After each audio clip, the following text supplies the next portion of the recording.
আবারও চলে এসেছি চাকদায় একটা নতুন ইনস্টলেশন নিয়ে। এই যে ইনস্টলটা ঠিক এই লাইটটার এখানে হবে, লাইটটা খুলে দিতে বললো। লাইটটা খুলে ঠিক লাইটটার উপরেই ইনডোরটা বসে যাবে।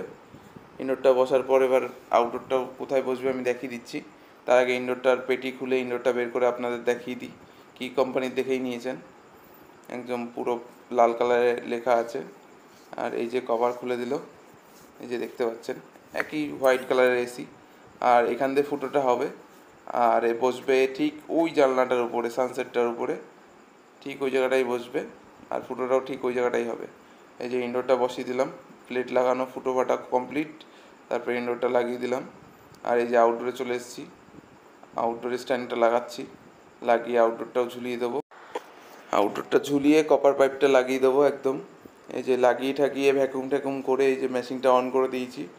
সব কিছু দেখাতে পারিনি যেহেতু মিস হয়ে গেছে কোনো কারণে। আর এই যে চালানোর পর একদম চিল্ড হাওয়া দিচ্ছে। এবার দেখিয়ে দিচ্ছি আউটডোরটা, দেখে নিন। ঠিক এই জায়গাটাই বসেছে আউটডোর, আর এই যে সোজা হয়ে পাইপটা গেছে, আর ওই যে জলের পাইপটা নেমে গেছে। Thank you video